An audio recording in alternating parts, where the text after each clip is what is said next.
Welcome to my YouTube channel Manoj pharmacy.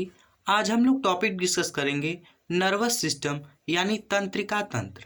ठीक है, nervous system यानी तंत्रिका तंत्र आज हम लोग डिस्कस करेंगे और देखेंगे क्या होता है। ठीक है, तो हम सबसे पहले नर्वस सिस्टम की क्लासिफिकेशन की बात करें तो वो दो भागों में डिवाइड होता है। अगर नर्वस सिस्टम के क्लासिफिकेशन की बात करें तो दो भागों में डिवाइड होता है।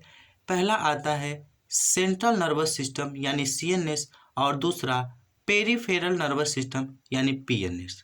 ठीक है, हमारा ब्रेन दो भागों में डिवाइड होता है, सेंट्रल नर्वस सिस्टम और peripheral nervous system. Central nervous system में ब्रेन स्पाइनल कॉर्ड आता है और उसमें क्या आता है, क्रेनियम।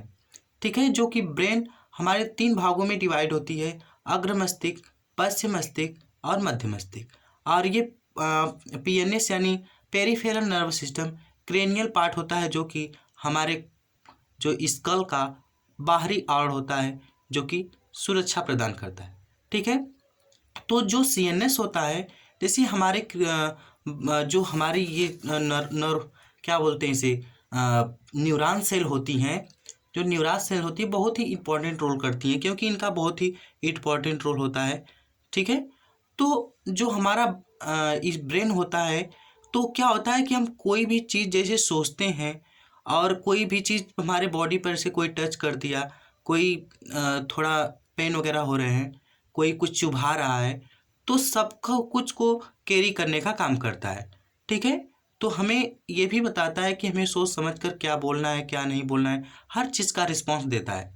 जो कि जो हम हमारे जैसे बॉडी को कोई टच करता है, जो क्रियाएं होती हैं उस रिसेप्टर के माध्यम से सबसे पहले सीएनएस तक पहुंचती हैं, यानी रिसेप्टर पहुंचाते हैं सीएनएस के यहाँ, और सीएनएस फिर उसके बाद डिसाइड करता है, यानी सेंट्रल नर्वस सिस्टम उसके बाद डिसाइड करता है, यानी ब्रेन डिसाइड करता है। जैसे हमें कोई पेन चुभा रहा है तो हमें पेन वहाँ से अपना हाथ हटा देना चाहिए या फिर पेन को हटा लेना चाहिए। तो वो मोटर्स होते हैं, यानी रिसेप्टर सूचनाओं को कैरी करते हैं और उसके बाद वो उसका रिप्लाई देते हैं, यानी कि वहाँ क्या करना चाहिए। ठीक है, तो कुछ इस टाइप से ब्रेन का वर्क होता है। जैसे हम कोई भी चीज़ सोच समझ के बोलते हैं, किसी चीज़ का डिसीजन लेते हैं, उस सेंट्रल नर्वस सिस्टम के कारण ही होता है हर चीज़ का।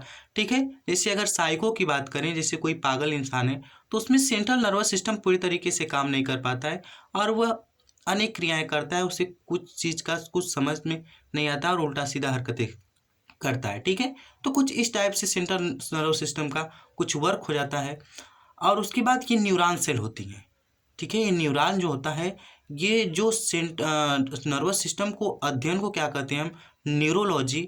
ठीक है, जो नर्वस सिस्टम के अध्ययन के हम क्या कहते हैं, न्यूरोलॉजी। अगर नर्वस सिस्टम की डिफिनेशन की बात करें तो neuron is a basic structure and functional unit of nervous system. ठीक है, जो कि न्यूरॉन बहुत ही इंपॉर्टेंट रोल रखती है नर्वस सिस्टम के लिए। ठीक है, तो कुछ इस टाइप से इनका फिगर हो जाता है न्यूरॉन सेल का। और हम लोग देखें कि नर्वस सिस्टम दो भागों में डिवाइड हो जाता है, सीएनएस यानी सेंट्रल नर्वस सिस्टम, पीएनएस यानी पेरिफेरल नर्वस सिस्टम। अब नेक्स्ट वीडियो में हम लोग देखेंगे कि सीएनएस क्या होता है। तब तक के लिए बाय।